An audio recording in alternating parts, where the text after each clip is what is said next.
Hey everybody, Ian Lee here. Hope y'all are doing well. In the last year or so, I've become very drawn to a guitarist by the name of Jimmy Wyble.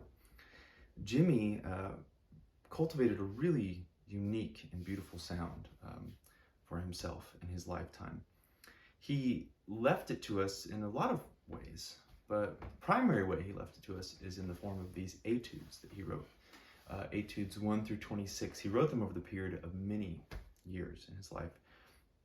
And he deemed this sound, this idea, the art of two-line improvisation. So it was basically playing contrapuntal guitar, but in the long haul being able to improvise in it, which is something I'm still working on. But I've really had a lot of fun working on Jimmy's etudes. They're challenging, to say the least, but they're a lot of fun, and there's a lot of incredible ideas in there. And what I want to show to you all today is the first idea that I was inspired by from one of these etudes, and how I extracted it and made use of it for myself and turned it into something that it became my own language. And of course, even if you're not using this specific video, these specific etudes, just, a large part of my intention in this video is to show you how to take things that you're working on and make it into your own ideas, your own sounds, how to make creative practice, as the video is titled. So let me play you just a bit of etude 1. I'll just play a small chunk of it here. It goes like this.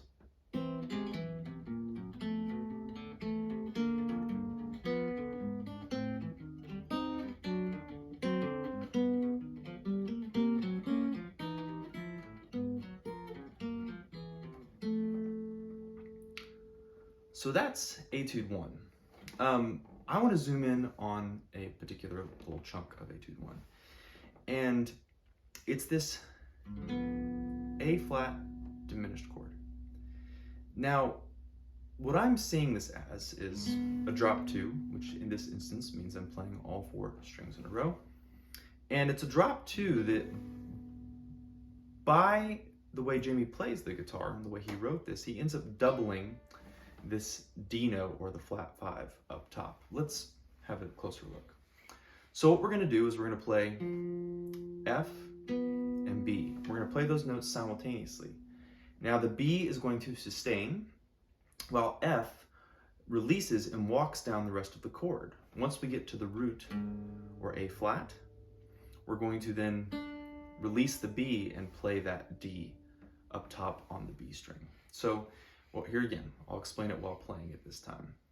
Play these 2 notes at the top. Now I'm going to play D and release F. Now I'm going to play A flat and release D. And now I'm going to let go of B and play D. So if I play it all together.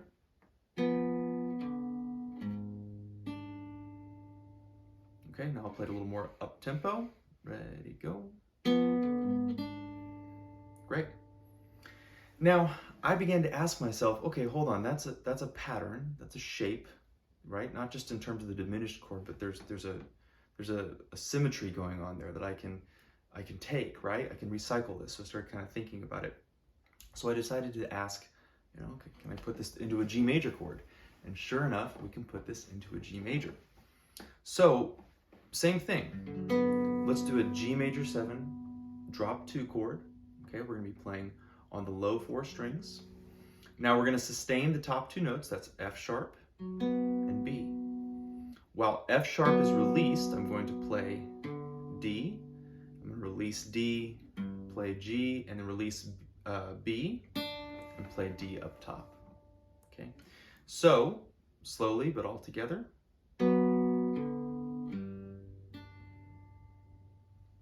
It's a pretty sound.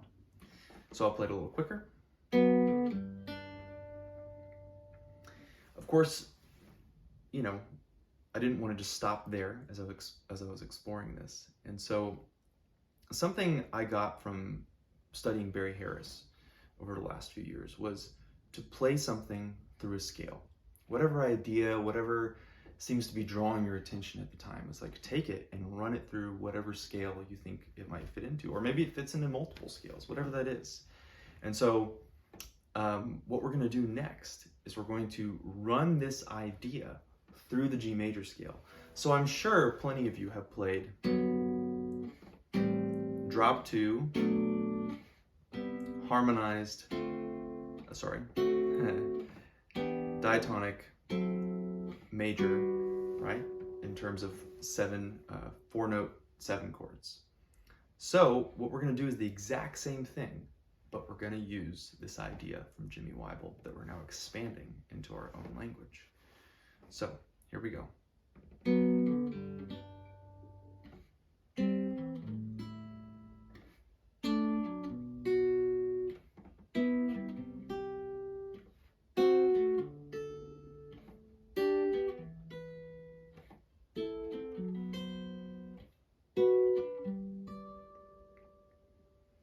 It's pretty, right?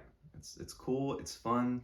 It's a whole nother way to play a major scale, a harmonized major scale at that. So I'm running those same forms, but in a very different way. You could almost think of this in terms of like if you were comping for somebody, that it's got like an orchestral feel, almost like Nelson Riddle composing behind Frank Sinatra while he's singing. So this is really fun stuff. The next thing to do would be to put some of these ideas through a song, maybe through the diatonic cycle of fourths, which is what we're going to do here in a minute. At the beginning of the video, what I was doing was I was playing On the Sunny Side of the Street in the key of A, and I was just playing the first 8 bars, and those were some ideas from both Etude 1 and Etude number 2 that I just put through the changes of that tune. And so that way we're beginning to practice this stuff in a way that is kind of, you know, putting it into use throughout tunes that you're going to play, right? So let's run this same concept in C major through its diatonic cycle of fourths. So here's what we're going to do. We're going to do C major, or the 1 chord. Next, we're going to do F major, 4 chord. Now we're going to do B minor 7 flat 5, or the 7 chord. Now we're going to do E minor 7, or the 3 chord. Now we're going to do A minor 7, 6. D minor 7, the 2 chord. And we're going to do G7, the 5. And C major 7, the 1. So that's just one way you could begin to put this into a progression and not just a scale, which is what I was trying to say earlier. Putting these ideas into progressions and moving them around songs and however you want to frame it. And of course, there's a lot of ways to bend that basic phrase. So anyways, let's leave it at that for today. Thank you all so much for watching. I'm really glad to be sharing this stuff with you.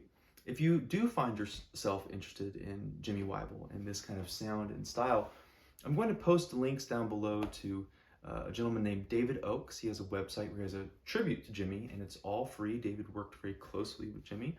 There's a lot of great material on there to get you started in this direction. You can always buy The Art of Two-Line Improvisation or a book by Jimmy and Ron Berman.